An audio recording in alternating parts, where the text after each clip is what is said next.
Hi, I'm Owen from Rask Australia. Thanks for tuning in to the Rask Network. Before we get into today's show, there are a few things we have to go over. Firstly, what you're about to hear and see is limited to general information only. It's not personal financial advice like you'd get from a financial planner. Also, it's important to remember that past performance is not indicative of future performance. That means that anything that's happened in the past, or we say today, is not necessarily going to reflect what happens in the future. Lastly, please consider that any of the guests or myself are featuring on this program may have a financial interest in some of the products or shares mentioned. That's enough from me. I hope you enjoyed today's program. Kate, welcome to this episode of the Australian Finance Podcast. It is good to be back, Owen. It's always a pleasure to be recording in person, COVID-free, which is nice. We hope. We hope. So we've got 6 financial myths that we're going to bust for people today. Absolutely. And we talk about a lot of these things on the podcast and just in general because I think we try to bust myths for our friends and family all the time because these things keep coming up again and again. Yep. Some of these myths just don't want to die. And so the problem that we have, Kate, is that sometimes when people talk to us about finance, they come to us with myths, like our friends and family, and it's just so much effort to then just to rebut them. Like it's like, I could explain to you why you're wrong, but it's so much effort.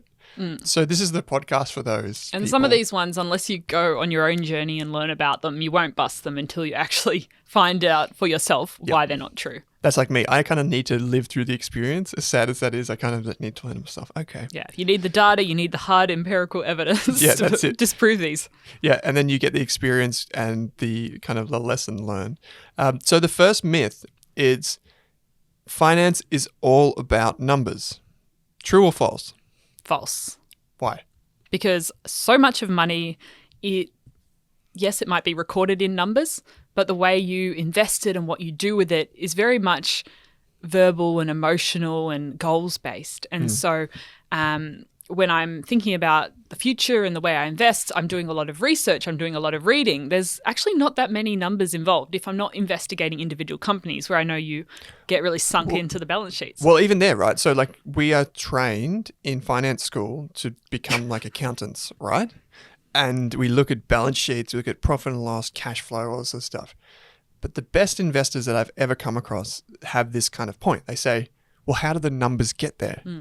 The way numbers get to the revenue statement, like the profit and loss, and the way companies make profits is there are people who work in teams, and those people, if they're good teams and they're efficient, they produce things which then is sold and creates value through marketing and through delivering the product. Then, if they're good at that, they can charge a little bit more so they make a profit and the customer wins so they come back. And then that gets shown up as revenue, profit, costs, then you get taxed.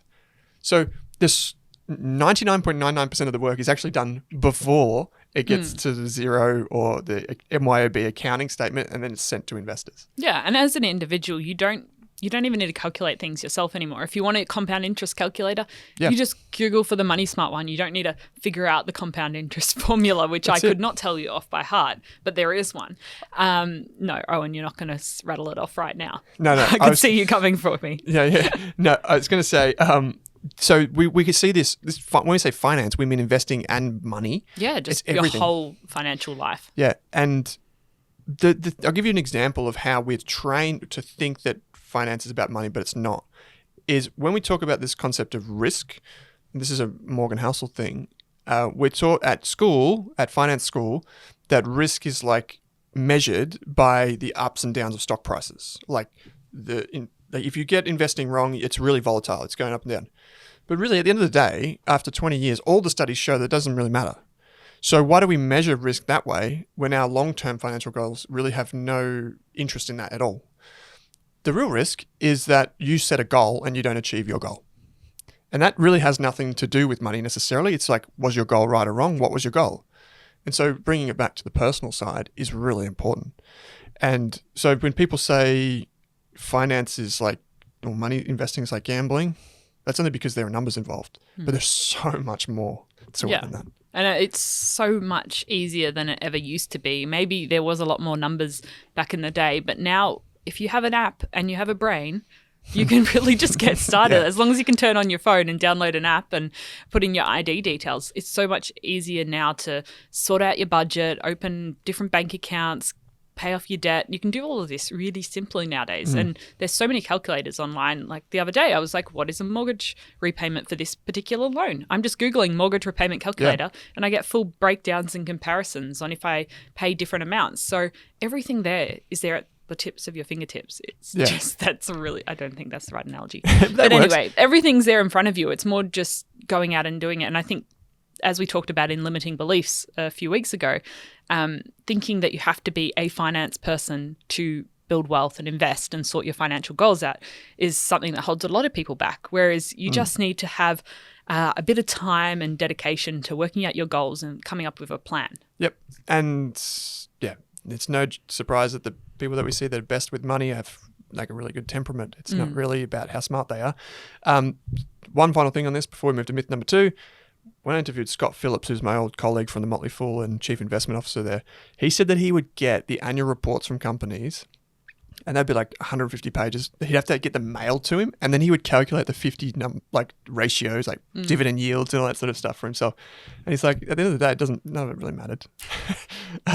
Anyway, so myth number 2 is that you need a lot of money or brains to invest. Do you need a lot of money? Absolutely not. You can get started with some of the apps, even $1 nowadays. And we've talked about different micro investing apps and different brokerage apps in past episodes. Like, it's easier now than ever to get started. I mean, I think back to talking to my grandma about her very first investments, and she had to call someone or send off a letter to buy some shares, and she got sent a share certificate, and it was all very manual, paying by check or various things like that. And so that was actually a whole process to finally get some ownership in a company. But now I can set up an account in minutes. If it's an Australian share, I can buy it same day. Sometimes US shares might take a couple of days to get some US dollars, but it's easier than ever now. Yeah, and we've talked about many different micro investing apps. Just as an example, Raise. Some people, you can set that up and you don't even need to think. You can literally just go and buy your coffee, and then the extra 50 cents to round up can go into an investment portfolio. And many of them do that now. Yeah. And as I said before, you don't need to be a finance person to invest and get started. Yep. It is so accessible nowadays. If you want to spend lots of time getting to know everything, you can, but you can also take a simpler approach and just understand the basics and just get started. If I had 100 points and I could only say you have to put some in the EQ, like emotional intelligence, or some in the IQ intelligence, if I was to do that, like if I was to say, where am I going to put my 100 points? I would put 90 into EQ and 10 into IQ, because the behavioral side of investing, at least when you're getting started, is so much more important than the IQ. You will accumulate the basics of what you need to know. I think there's actually a risk. We see this a lot in investing from finance professionals, is there's actually a risk of knowing too much. You can overthink it and overanalyze all the risks. That's it. The more you know, it's like the more you know. It's like the nurses that have children know that every single thing that they need to give their child when they're mothers. But then when they see someone in the hospital, like, oh, yeah, no, don't worry, be okay. Yeah. But, yeah. So myth number 3 is that talking about money is inappropriate. Yes. True or false? Absolutely false. Okay. I think talking about money is so important, and it really should be encouraged. I mean, it does a lot of harm to ourselves and our family and our community by keeping this conversation secret, whether it's about how much you're paid. I mean, we've seen the problems that not talking about salary and being open about that has caused with the wage gap, whether it comes to financial goals, that people are scared to talk about those things, and getting out of debt, which is another area that the shame and hiding of the debt has been really harmful, because people have been stuck in these vicious cycles and haven't had the support and resources to get out. And we don't know all the answers, but if we start opening up that conversation, our friend might be able to go, hey, financial counsel is actually free in Australia. You can call the National Debt Helpline and get some help with your debt. You're not going through it alone. And even talking about how tips for negotiating salary, because suddenly it's not a secret anymore and you actually know some of the strategies to go in that conversation. And we don't usually want to go in straight away to catching up with your friend for coffee and going, so how much did you earn last year? So that's a bit personal for those first conversations, and not everyone's going to want to talk about everything. But I think a really good place to start is just talking about some of your financial goals. Yeah, that's a really good one. Even just Exactly something like, what are you saving up for at the moment? I think that'd be a pretty safe one to ask a lot of friends and family. Like, they might be saving up for a laptop or a holiday. People love talking about their travel plans. So even starting and just showing you're okay with talking about money to your friends and family, and you're a safe person to talk to, because a lot of people, if they've never had this conversation with you about anything financial related, they might not feel that that's okay. Yep. And so by starting with small things like, oh, I found this really cool money saving tip to do X, Y, Z, or I'm saving up for this particular trip. You're starting that conversation. You're showing it's okay to talk to me about money. Yeah, it's totally taboo to talk about some things. Like this is like, it's like things like mental health. Like people don't talk about that, particularly older. They can be stereotypical men. Yeah, don't like to talk about mental health, but it's a hugely important thing. Yeah, I feel like growing up, they said at dinner parties you don't talk about money, politics, religion, Yeah. probably mental health as well, and Yep. all your. Though it's quite fine to talk about your broken bones, but Yeah. I think, especially our generation, like it is okay to talk about all of those things, and it's becoming more and more common in dinner conversations with my friends. Like we're talking about those big topics that maybe in our parents' generation weren't okay to talk about at dinner. Yeah, and it's all positive. I think we saw ASIC, the finance regulator, crack down on finfluencers, people that use like YouTube, Instagram, Twitter, and whatever to talk about investing and share their money stories. I understand why, but I think the biggest bugbear they have is that it further enforces this idea that we can't talk about money. The next generation relies on those mediums to hear stories of money. We had Emma on the show recently. She talked about relationships with money. It's so important. That starts with communication. I never talked about it growing up. Wish I did. Really wish I did. So if you're... And you could be the person that changes it for your could be, family yeah. and your friends. And we, through the podcasts are a very intimate medium. People hear us talking while they're driving, while they're exercising, then they probably switch it off and they don't talk to anyone about it because you don't think you can. But you actually can. And it starts with those goals. Like if you know a friend that's buying a house, has a family, going on holiday. People are more how than are they happy saving? to talk about their property journey usually. Yeah. Talking about your first investment is a bit scarier, but talking about your first property purchase, that's something you can put on Instagram. So I think we should also celebrate buying your first share or ETF because that is just as big of a milestone. Yeah, for sure. Okay, myth number 4 is it's too early or too late to sort out your retirement and super. So basically, it's too late, There's nothing that can be done. Yeah. Or it's too early, like that's ages away. True or false? I think it is absolutely false, and that it is never too early or too late to start with these things, with anything on your finance journey. Unless you get to the point where you're dead, it's a bit too late to then think about your super. But anytime in the lead up to that point, I think is a good time to start. And I always think it's challenging for us to think about retirement and super and all of that stuff that's happening later in life because we find it really difficult to visualize ourselves 60 plus years old. And I think it's one of those, if you use those Facetune apps, I was reading a study that actually said if you visualize yourself using an app or a technology that makes you seem a lot older and you can put that picture up, and then when they did the study, people that saw this image of themselves that was a lot older, they found it a lot easier to put money away for retirement. So maybe we just need to put a picture of us on our fridge and say this is what we're putting money into super for. Yep. Because it's either our brains really struggle between the use the money now versus lock it away forever. For sure. It's not locked away forever, but it's hard to, like if you're weighing up whether I go on this holiday now or I put more into my super, it's quite hard to weigh that up. We've all heard like the marshmallow tests. Where You love that one. Yeah, and whether or not that's a legit thing is up for debate. But if you put a chocolate in front of a child and say you can have one today, or you can have 2 at the end of the week, they're going to take the one today. So that's the same for us. Yeah. And it's never too late. We've had people write into us to say, hey, I'm 42, I'm getting started. Hey, I'm 50. We've actually got some listeners, particularly on the Australian Investors podcast, that are in their 70s and 80s.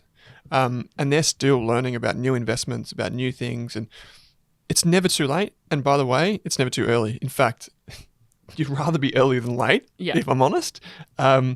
We've had so many people start, they're listening to the podcast at 16, 17, waiting to become 18 so they can start investing. And even just small changes, like if you have multiple funds, considering whether you can change to one fund, obviously keeping in mind your insurances there, looking at your fees. Is there a lower cost fund option? Are you in the most appropriate investment option for you? You can call your super fund. Most of them will have help on call now, so you can chat to them.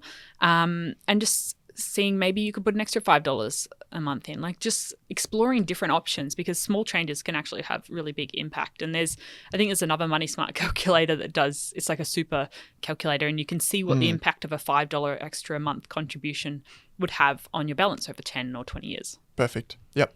Myth number 5 is the only way to invest in property is by buying a home. That's a big one. This was dealt with in Barefoot Investors book as well, Scott Pape. Is this true? Absolutely not. And I think this is a challenging one for people. Controversial, Kate. Because there is something really tangible about owning your own property and part of the Great Australian Dream, but there's actually a lot of different ways. You might not be able to invest in exactly the same thing like an individual home, but you can invest in the general real estate industry and the industrial property industry through your super fund. So your super fund's probably already got you invested in property in some respect. You might be invested in hospitals or student accommodation or new building sites. You might be invested through real estate investment trusts, which I think we've mentioned previously on a podcast. We haven't done a deep dive, but we probably should. Yeah. And also managed funds that give you exposure to property and real estate. And there's even new companies popping up where you can buy properties with multiple people.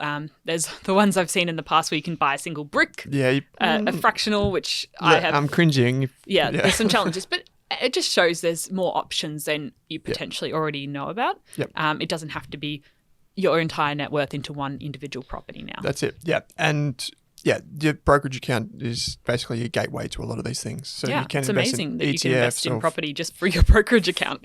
REITs or real estate investment trusts, REITs as they're called.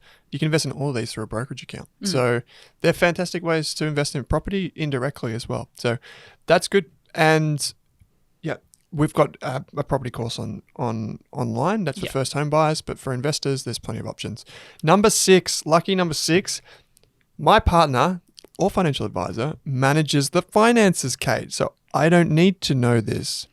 I don't care. It's not my problem. Yeah, and this is one I really strongly disagree with. And I mean, I don't know if everyone believes this, but I definitely think this is a myth that needs to be busted, because at the end of the day, you're the one that cares the most about your finances, or you should be. And even if you outsource it to a partner, a financial advisor, whoever it is, your parents, at the end of the day, it's not their money. They're managing your money on your behalf, and you really need to take an interest in your own financial future, because money is tied to everything we want to do in life. And I think even if you get those professionals on board, which we're definitely fans of experts here using accountants and financial advisors, you should still have some idea of what's going on, what's coming in and out of your life, where your money's invested. I don't think you should ever completely abdicate those responsibilities just because money is so important at the end of the day. Yeah, even if you're not a financial wizard, seriously, just at least, listen to this podcast, take a beginner investing course, beginner finance course, have the essentials under your belt. There are likenesses between finance and eating and, I guess, health in general. You know that McDonald's every day wouldn't be good for you. You know that Coca-Cola isn't good for you every day. But people lack the basic financial hygiene when it comes to high fees, understanding what you're invested in, long-term investing over trading. Like, you don't need to be an expert to hold a conversation. So just learning those essentials is really important. But also just for the confidence factor as well. Yeah. If something happens to your partner or your financial advisor no longer does it, like I'll give you 2 examples. One, speaking to a retiree over the weekend, their financial advisor had advised them for the last 10 or 20 years, but then their financial advisor said, well, your balance is too low. We're not going to advise you anymore. It's not worth it for us. So what does the retiree do there? Another one was someone that was approaching retirement. They said they had more than half of their money invested in a single investment property on the financial advisor's guidance, and much less than half invested in the stock market. So if something happened to that property, like that's a huge part of their retirement. They hadn't retired yet. So I was like, you should get this checked out. And I said, also, how did you get onto this advisor? Oh, it was through my accountant. So they know each other? Oh, yes, they do. So all of a sudden, this person's in a situation where they're at a disadvantage. By the way, they set him up in a self-managed super fund too. Classic. Classic. So they're at a disadvantage because they don't understand what's going on. They got 2 experts that could have a relationship that's stronger than your relationship with the expert. So at the end of the day, who's looking out for who? And you don't want to end up in those situations. So having at least basic understanding, they're obviously later in life, but even early in life. This is when we make these decisions. Having that understanding gives you a lot of confidence and also control and choice over the direction of your life, because even if you're getting the help or someone else is mostly managing it, you know how much you have, you know what choices you can make. And just having that foundation, you don't need to know all the intricacies. You don't need to spend all weekend learning about different finance concepts, but just having that foundation will really set you up. And these things don't change. The basics of personal finance have been around for thousands of years. So once you learn the basics and figure out what you want, it's so much easier for the rest of your life. It is. And yeah, it's confidence, right? At the end of the day, you're confident, you're empowered, you're independent, even though you might be in a relationship or whatever, you're independent, you're strong. You know what's going on. And of course, we're talking about, open kind of conversations here. We're talking about people being able to speak freely. If you're in a relationship where there's financial abuse or domestic abuse, seek expert help, because that is genuinely the best point of call. Talk to your friends, talk to your family because financial abuse is really common in It's Australia. really common. That can be things like not talking about finances, refusing to share bank accounts, even though you agreed to, money going missing, debts taken out in one debts individual's taken out, name. you having, issues around maybe they've got a gambling or a drug addiction, even though that might not seem like abuse towards you, it could be. So speaking to a financial counsellor. And most of the major banks now have specific hardship teams to deal with this as well. You've got, obviously financial advisors are a bit out of touch in a lot of that respect, but you can. Even talking to your accountant. Like there are experts around you that can help manage that transition as well. Okay, excluding that type of situation, which is unfortunately more common than it might seem, we're talking about two people working together or even individual relying on a financial advisor. Please just either listen to other podcasts or somehow just have that basic financial acumen. I talk to a lot of financial advisors, as we both do, Kate, and they basically say the only way to not retire wealthy in Australia is to F up, and that's to make a mistake. And typically that happens when you lose sight of your own goals. And how does that happen? Well, someone else enters the fray and pushes their will upon you. Yeah. So understand that, and you'll be okay. Yeah. Listen to the Australian Finance Podcast. It's free, twice a week. There are so many resources out there. You just need to start with a couple. It's overwhelming, but I think just to bust all these myths, I guess I'll just round them up. But the first one is finance is not all about numbers. I'll say that. There's a lot more to it. Numbers might be the language of business, but most of it is actually in our day-to-day conversations and goals and things like that. The second one is that you don't actually need a lot of money or to be a finance person to start investing. It is easier than ever. Check out our episodes on micro-investing and brokerage accounts. It is so easy to get started nowadays. Most of it's, the hardest part of getting started is really in our head of taking that first step and making that decision. The third thing is that talking about money is really important. It's empowering. It gives us confidence, and it starts that conversation. It really has a ripple effect across our community. I mean, we've had listeners write in before that they've spoken to one person who's spoken to another person, and suddenly their whole family's opened up the conversation about money that hadn't been had for decades. So good. The fourth one, it is never too early or too late to start doing something about your retirement plans and your superannuation. And I'd really recommend getting started. We've still got our super course that you can use there. The fifth one is that there are many ways to invest in property that don't only involve buying a home. There's a lot of ways to invest, and many are accessible to you just via a brokerage account. And you probably already invested in property through your super fund. And the sixth one is that even if your partner or your financial advisor or your accountant manage most of your financial picture, I think you should always be involved in some respect. You should understand the foundations. You should at least have a broad understanding of what's happening in your life, what's coming in and out, and where your money's invested. Finance is getting easier. It is the industry. They're simplifying it for us. Yeah, things are getting easier. No more checks sent off to buy shares. No, you don't need an economics degree. You don't need millions of dollars. You can do it with a few dollars. You can do it without a degree. You can do it on a low budget, and you can do it with a lot of protections in place from regulators and that sort of stuff. So if anything, now is the time to be optimistic about money, about investing. about life in general, because there are so many great things being created or that already exist for us. Yeah, Like there's been no better time to get started taking control of your financial future. So, I mean, if you just take one thing from today, I think it's just been a bit more optimistic and involved with your own finances. Yep. And not letting these myths run wild in your head for decades just because someone told you them a while ago. Yep. Start talking about money. Join the Rask Australia Facebook group if you want to talk about money and you don't have anyone in your life that you can do that with. That's a great place to start.